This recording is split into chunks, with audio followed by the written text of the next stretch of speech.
दोस्तों, आज हम तथागत गौतम बुद्ध के प्रिय शिष्य आनंद के जीवन की एक रहस्यमय घटना के बारे में जानेंगे। यह उन दिनों की बात है जब बुद्ध की शरण में दीक्षा ले रहे भिक्षुओं को कई नियमों का पालन करना पड़ता था। वे किसी के भी घर 3 दिन से ज़्यादा नहीं रुक सकते थे। यह नियम स्वयं बुद्ध ने बनाया था। उद्देश्य यह था कि उनकी सेवा में लगे लोगों को किसी तरह की कोई तकलीफ न हो। बुद्ध और उनके भिक्षु जब यात्राओं पर निकलते थे तो वे रास्ते में आने वाले गरीब घरों में ही शरण लेते थे। वे इन घरों में अधिकतम 3 दिनों तक रुक सकते थे। 3 दिनों के बाद उन्हें अगली यात्रा पर निकल जाना पड़ता था। एक दिन वे ऐसे ही एक गांव में पहुंचे। बुद्ध और उनके शिष्य अपने रहने के लिए जगह ढूंढ रहे थे। बुद्ध के प्रिय शिष्य आनंद को एक वेश्या ने अपने घर रहने का आमंत्रण दिया। वह बहुत ही खूबसूरत युवती थी।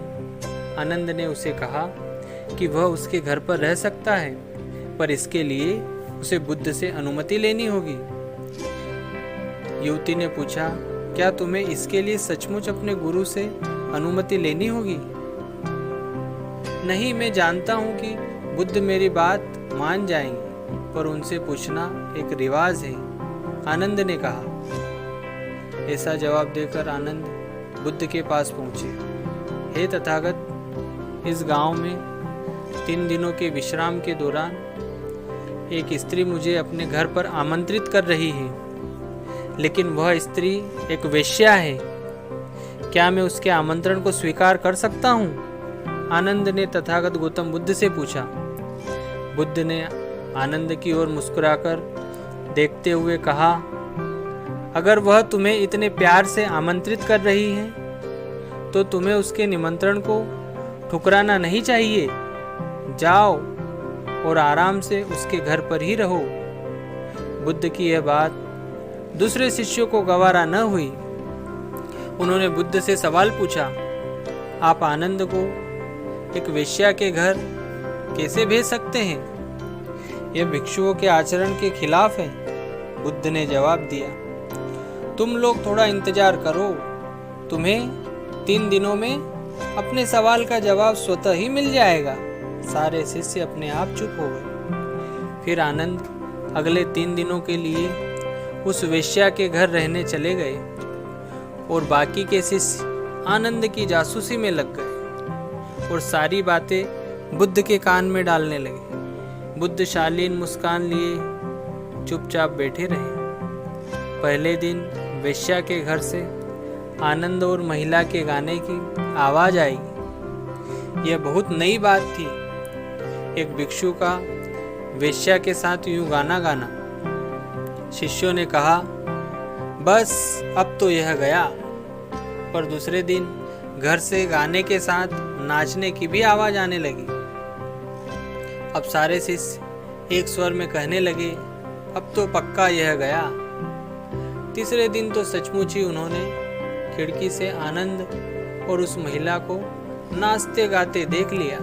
सबका यह अनुमान था कि आनंद इतनी मौज में है तो वह भिक्षुओं के साथ आगे की यात्रा पर नहीं आएगा। अगले दिन सभी भिक्षु कानाफूसियों के बीच चौक पर जमा हुए।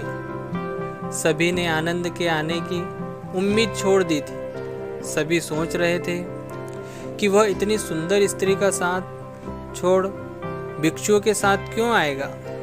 परंतु तभी सबने आनंद को एक सुंदर स्त्री के साथ अपनी ओर आते देखा। वह सुंदर स्त्री एक महिला भिक्षुक का रूप धरे हुए थी। बुद्ध उसे देखकर मुस्कुरा रहे थे, जबकि बाकी विस्मित होकर खुले मुंह से आनंद और उस महिला भिक्षुक को ताक रहे थे।